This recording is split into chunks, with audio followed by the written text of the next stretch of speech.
Le guide de l'auto, une présentation d'autogo.ca en collaboration avec Antirouille Métropolitain.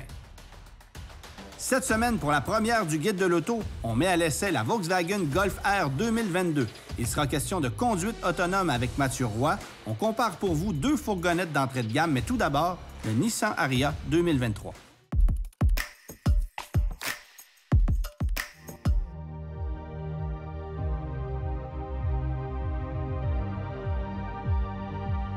On ne s'étonne pas aujourd'hui de voir de nouveaux véhicules électriques débarquer sur le marché. C'est rendu chose commune. Quant à Nissan, c'est une deuxième offre qu'on proposera pour 2023 après la Leaf. Mais je pense que Nissan veut aussi se concentrer sur ce nouveau venu, le Nissan Ariya, qui débarquera chez les concessionnaires quelque part à l'automne, octobre ou novembre.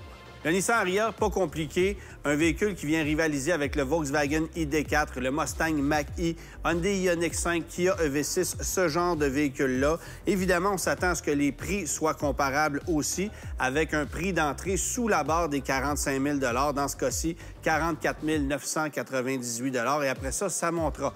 Un point intéressant avec le Nissan Ariya, c'est la gamme de modèles disponibles. Et d'abord, il faut savoir qu'il y aura des modèles à 2 roues motrices, à 4 roues motrices, et 2 choix de taille de batterie, 63 kWh ou 87 kWh. Alors, ça commence avec une version à roue motrice avant, batterie de 63 kWh qui fait 214 chevaux pour une autonomie de 346 km. Ensuite, un modèle à 4 roues motrices qui utilise la même batterie, 63 kWh, mais qui passe à 335 chevaux de puissance pour 328 km d'autonomie, la plus petite de toutes. Et ensuite, là, on passe aux versions avec batterie de 87 kWh. Roue motrice avant, c'est 238 chevaux, 221 livres-pieds de couple pour 482 km d'autonomie annoncée. Et si vous allez pour une version à 4 roues motrices, tenez-vous bien, 389 chevaux, 442 livres-pieds de couple pour 426 km d'autonomie. Maintenant, côté look, vous le reconnaissez, c'est un produit typiquement Nissan. La particularité du Nissan Ariya, c'est évidemment le fait qu'on exploite une toute nouvelle plateforme exclusive pour le moment à ce modèle, mais on risque de l'exploiter sur d'autres futurs véhicules électrifiés de la famille Nissan Infiniti. Pour répondre à la question des électromobilistes qui, justement, s'interrogent sur le concept de batterie qu'on retrouve là-dessus, alors oui, c'est thermorégulé, peu importe la version que vous allez choisir, et ça, c'est une bonne nouvelle. Petite déception, cependant, on peut recharger le véhicule jusqu'à hauteur de 130 kW. Alors ça, c'est en retrait par rapport à ce que propose la compétition, notamment du côté des Coréens. J'apporte maintenant votre attention sur la présentation générale de l'habitacle et sur l'espace aussi, parce que c'est très généreux, il y a du dégagement partout. Le coup d'œil est vraiment génial. Les contrastes de couleurs, j'adore. Il faut savoir que maintenant, on se trouve à bord de l'équivalent d'une version Platinum parce que c'est un modèle de spécification japonaise, vous l'aurez compris avec le volant à droite. Et franchement, au niveau de la présentation, de la finition, c'est totalement réussi. Alors, la grande question, quand et combien? Les prix seront dévoilés ultérieurement, tout près de la période de lancement du véhicule, qui devrait débarquer, comme je le disais, chez les concessionnaires au mois d'octobre, au mois de novembre. Est-ce qu'on sera maintenant en mesure de livrer le véhicule dans un délai raisonnable? On espère que oui, mais ça, seul l'avenir nous le dira.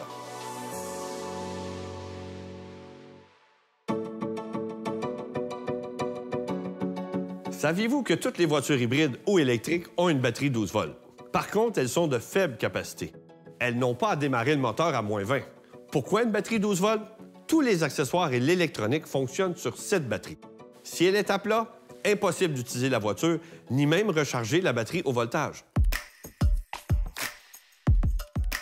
Mathieu, d'abord, bienvenue parmi nous. Merci. On fait appel à tes services parce que t'es Monsieur Techno, hein? Et je sais que tu vas nous en apprendre énormément au cours de la saison sur le monde de la technologie qui est de plus en plus impliqué dans les voitures. Et on commence ce matin avec la conduite autonome, un truc sur lequel je suis plutôt sceptique parce que pour moi, c'est véritablement un échec, la conduite autonome. C'est ce que je constate sur les voitures depuis 4-5 ans. Il y a deux choses là-dedans. Première des choses, il faut changer le nom. Ce n'est pas de la conduite autonome en ce moment que l'on retrouve sur le marché, c'est de l'assistance à la conduite. Tant et aussi longtemps que l'humain va prendre en charge une partie de la conduite automobile... Ou même va être responsable. Ou même va être responsable, c'est pas véritablement de la conduite autonome.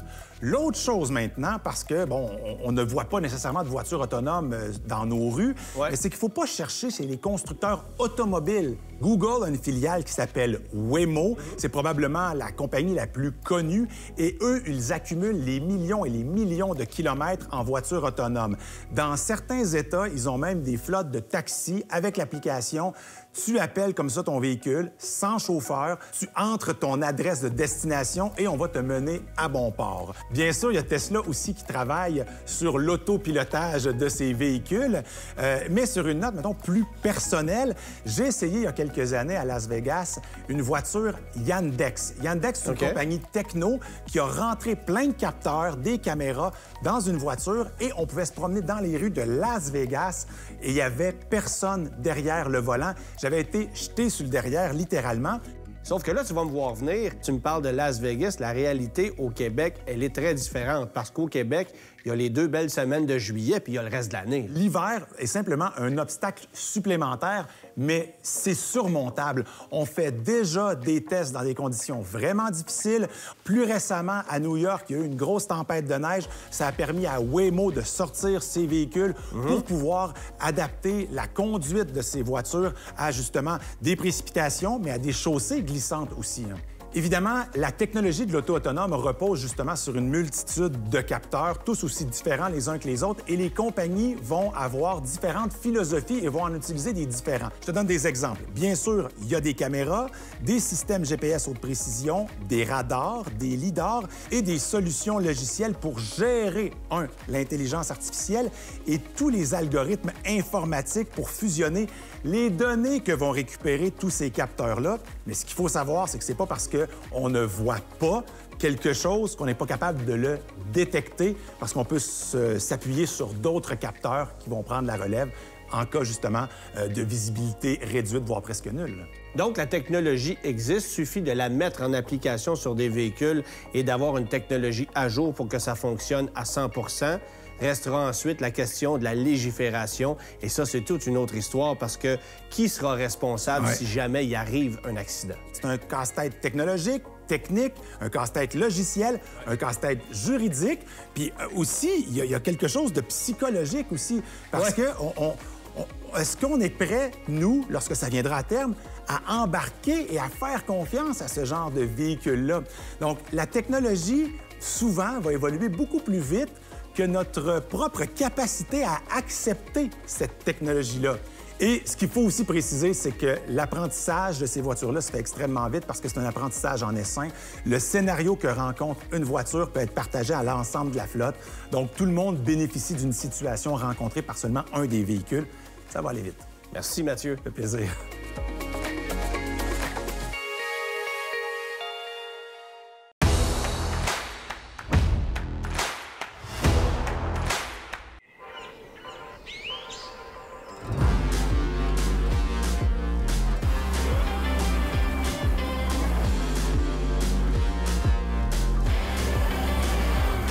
Alors Antoine, la Volkswagen Golf de 8e génération, on n'a pas la version de base ou la version économique.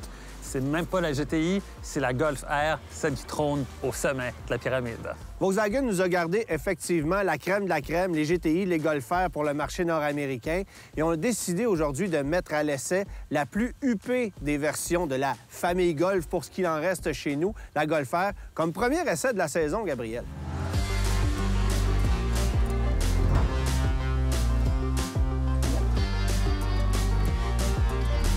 Aujourd'hui, on se retrouve évidemment avec la nouvelle évolution de la Golf R. Et ce qui est vraiment remarquable, c'est de voir jusqu'à quel point c'est une voiture qui est, selon moi, complète. C'est une voiture qui est performante, pratique, polyvalente. Puis ce moteur-là, 315 chevaux, pour moi, là, 300 chevaux, c'est en masse pour une voiture de cette catégorie-ci, de cette taille-là. Et puis on a du fun avec ce auto-là comme ça se peut pas. Premièrement, moi, ce que j'aime de la Golf R, c'est la distinction esthétique avec la GTI, qui est peut-être un peu plus grande qu'avant. Je suis pas un fan du nouveau design de la partie avant de la GTI. J'aime beaucoup plus ce qu'on a fait comme traitement esthétique avec la Golf R.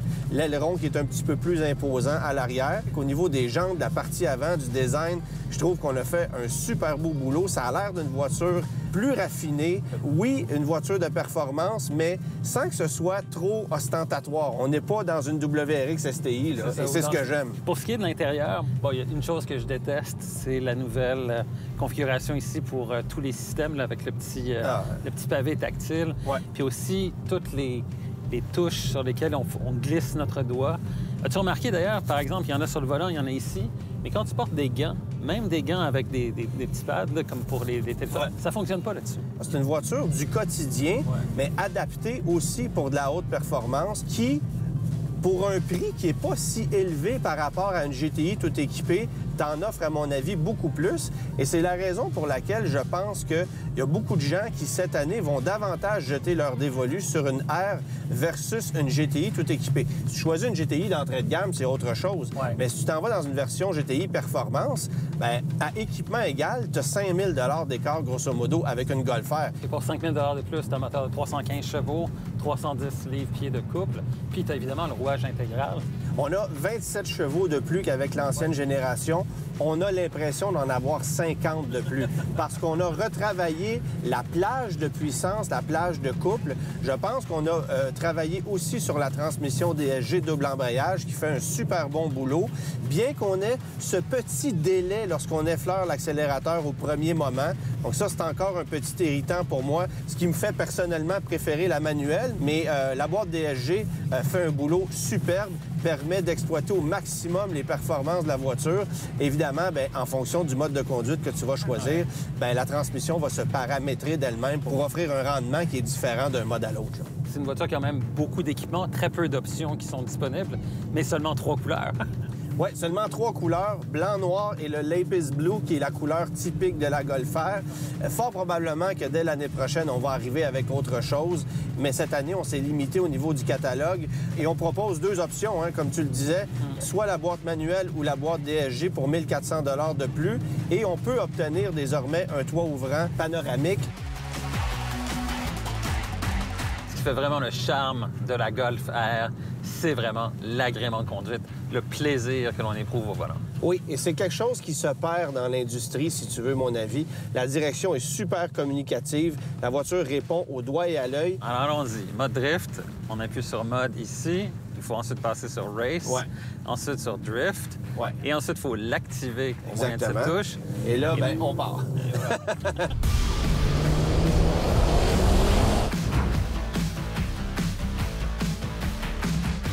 Les enfants s'amusent. Les enfants s'amusent.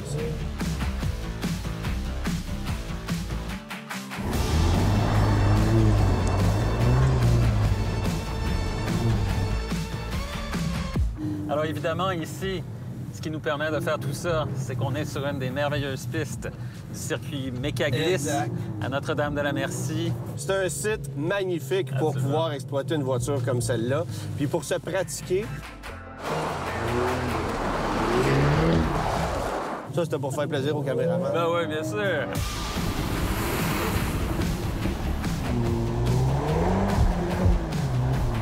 Côté prix, si on tient compte des frais de concessionnaire, de transport, préparation, tout ça, on a un prix de départ qui est juste au-dessus des 48 000 $. Ouais. Ici, on a 2 options, la boîte DSG, le toit ouvrant, ce qui fait que le prix de la voiture est de... 50 909 $ et une Golf R ne peut coûter plus cher que ça en ce moment. Est-ce qu'il y aura d'autres options offertes plus tard, des couleurs plus coûteuses? On ne sait pas. Mais en attendant, je trouve que, oui, ce n'est pas une Golf qui s'adresse à tout le monde. Évidemment, on ne parle pas d'une Golf d'entrée de gamme, mais le rapport prix-performance et le plaisir au volant vaut absolument la facture. Et je pense que cette voiture-là se démarque aussi par rapport à la compétition qui existe sur le marché parce qu'elle est bonne à tout faire. On l'a dit un peu plus tôt. C'est une voiture qui est conviviale, qui peut être confortable, qui peut être très agressive et très sportive, qui t'offre un certain niveau de luxe et qui est pratique de par sa forme.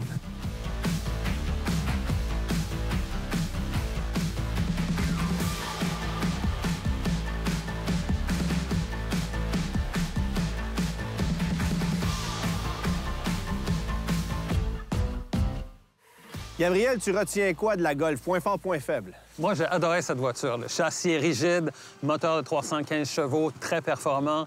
Le rouage intégral aussi, le drift mode. C'est vraiment une voiture qui est le fun. Une voiture qui fait tout, pratique, polyvalente, confortable.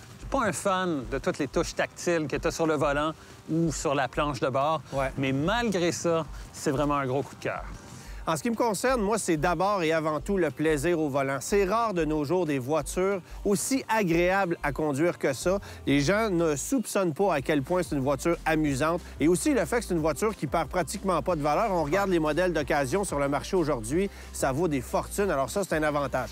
Comme toi, la planche de bord, je suis pas un fan. C'est son point faible à ce véhicule-là, clairement. Mais surtout le fait que cette voiture-là se fasse très rare. La non-disponibilité du modèle chez les concessionnaires, c'est un problème sérieux. Alors, Gabriel, tu donnerais quelle note à cette voiture-là? Moi, je donne facilement un 9 sur 10. Je suis vraiment un fan. Même chose pour moi, 9 sur 10. Et c'est peut-être pour ça qu'on l'a nommé voiture de l'année au Guide de l'auto pour 2022.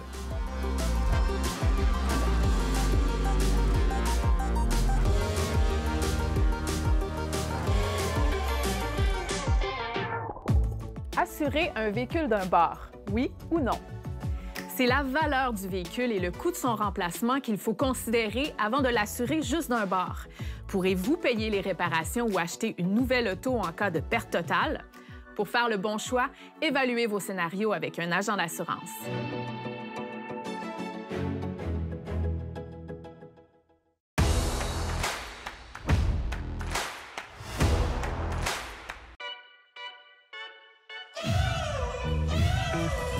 Aujourd'hui, on répond à la question de Maxime qui attend ses 3 et 4e enfants. Félicitations, Maxime. Sauf que je comprends par votre message que la Passat 2014 que vous possédez, elle ne fait plus le travail et que vous devez la remplacer par une fourgonnette. Et votre question, est-ce que la Dodge Grand Caravan est encore la référence? Eh bien, la Dodge Grand Caravan n'existe plus telle qu'on l'a connue et c'est normal qu'on s'y réfère.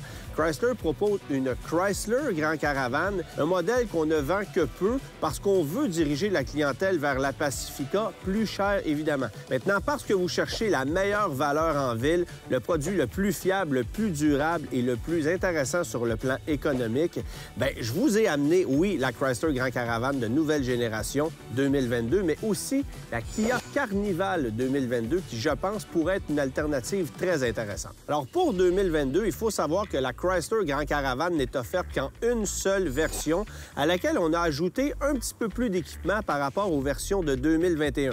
Les sièges Stow & Go qui se glissent dans le plancher à la 2e rangée, c'est de série. Les sièges avant chauffants également.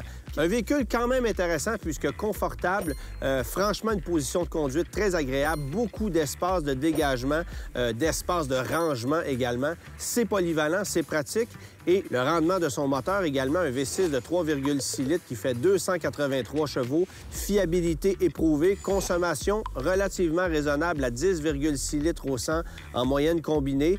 Le problème, c'est son prix.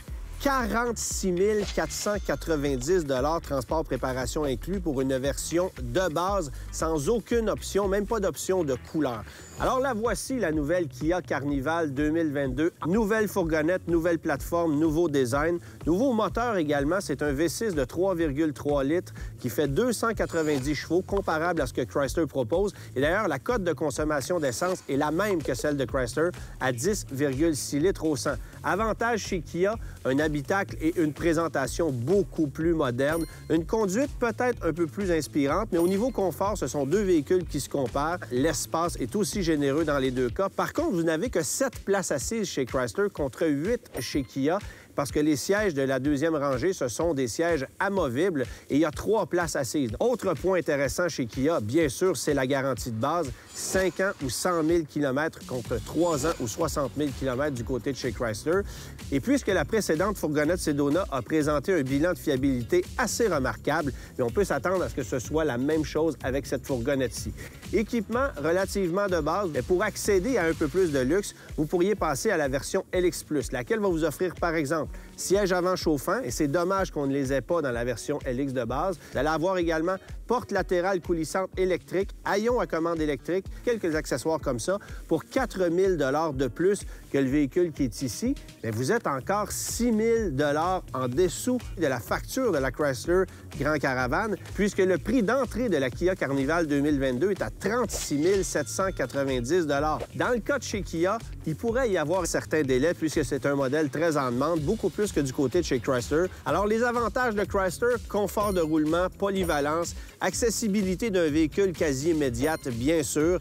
Par contre, le prix est extrêmement élevé, ce qui nous ramène du côté de chez Kia, où on a l'avantage d'un véhicule plus moderne, plus intéressant à conduire, avec une meilleure garantie et offert à prix d'aubaine par rapport à Chrysler. Donc, notre verdict, aller vers la Kia Carnival 2022.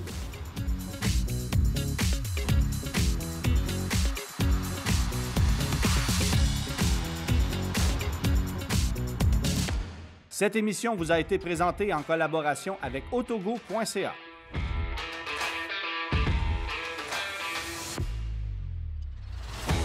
La semaine prochaine à l'émission, un premier contact avec la Porsche Cayman GT4 RS. On essaie la très convoitée Hyundai Ioniq 5 et on compare le Mitsubishi Outlander et le Volkswagen Tiguan.